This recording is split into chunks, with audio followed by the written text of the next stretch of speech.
I call David Bennett. Thank you, Mr Speaker. It's a pleasure to take a call on the taxation annual rates for 2015-16 Research and Development and Remedial Matters Bill, first reading. This is, pardon? Well, it's not actually. If you actually read the bill and you actually look at the livestock, we'll go to the livestock section then. So this is from the former leader of the Labor Party. That there is called a capital gains tax in dairying, and that is on stock, and that is the only capital gains tax you have apart from if you sell property within 10 years. So go see that one, Mr Cunliffe, and see what that actually means. So.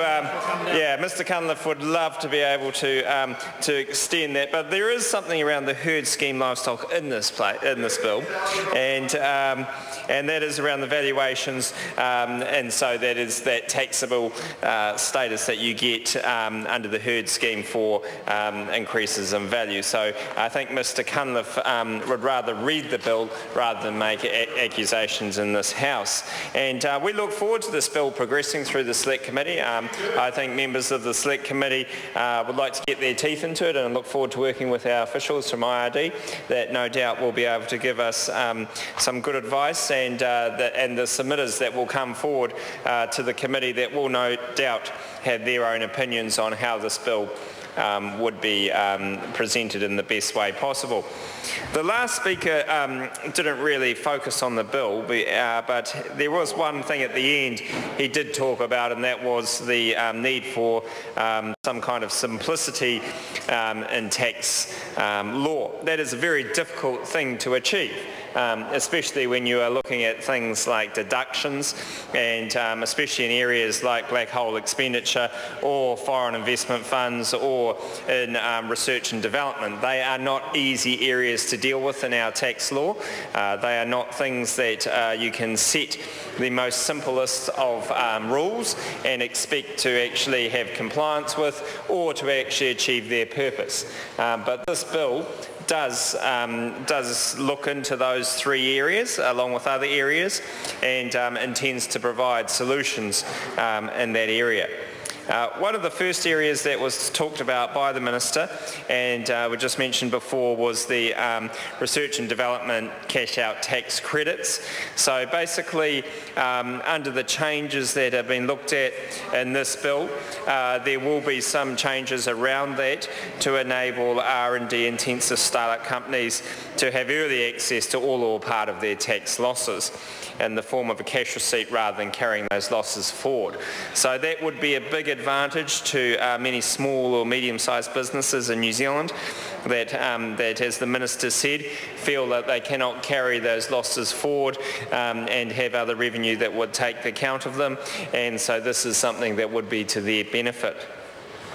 Another area that had been mentioned is in regard to black hole expenditure, and the proposed amendments would enable capitalised development expenditure to be either deducted as depreciation or deducted upon the intangible asset being written off for accounting purposes.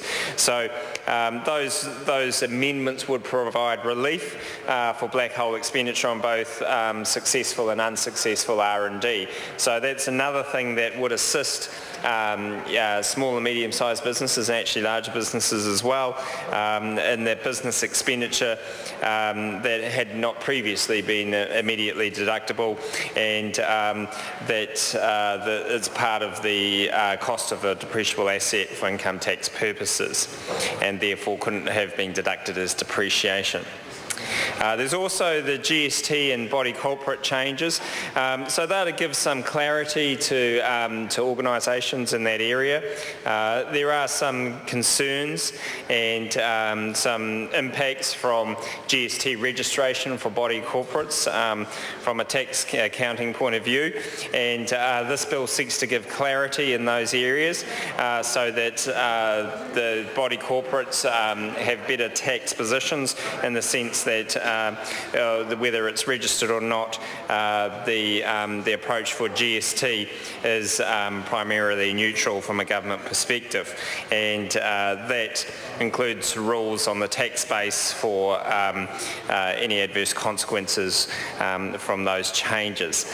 And this is something that should assist body corporates and should assist the IRD in the management of those body corporates as well.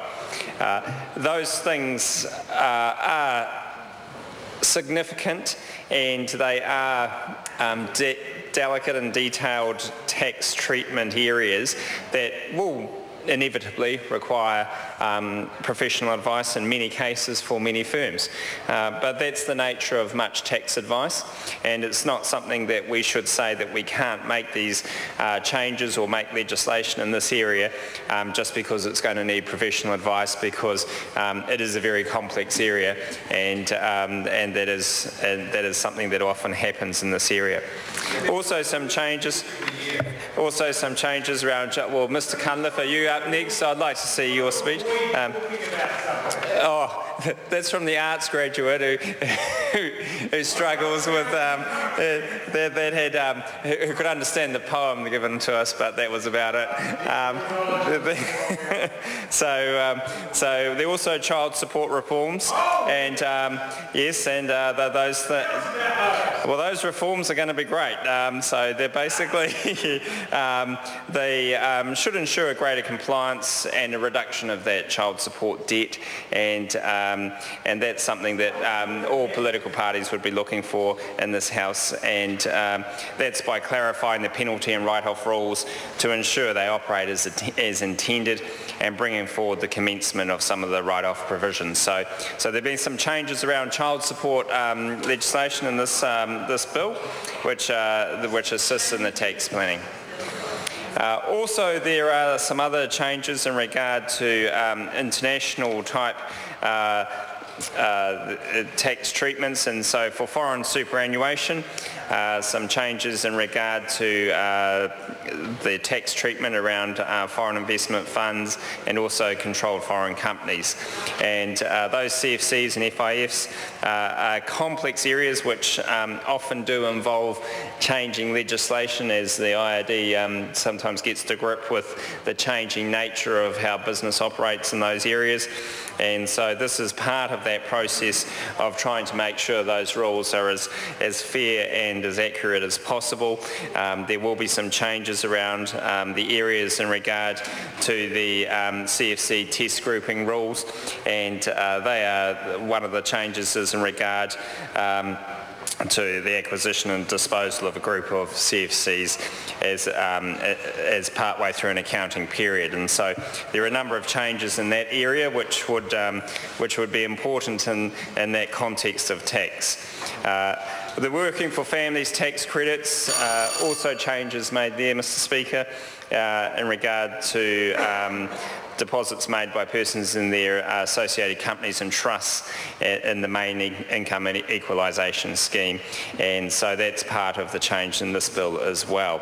So and then there are a lot of other minor changes, including things like some issues around herd scheme, tax pooling, and provisional tax, so and disputes and other parts of the tax system.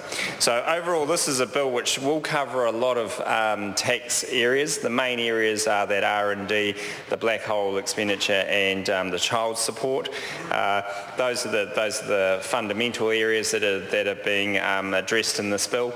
But it also covers off another number of other issues that you find in the tax system, and this is normal for a tax bill in this stage. There's always some tax planning bills that have to be done that will encourage a better system and a more accurate ability for us to collect tax, but also for taxpayers so they have greater certainty, and also that we get the right payment of tax by the right people.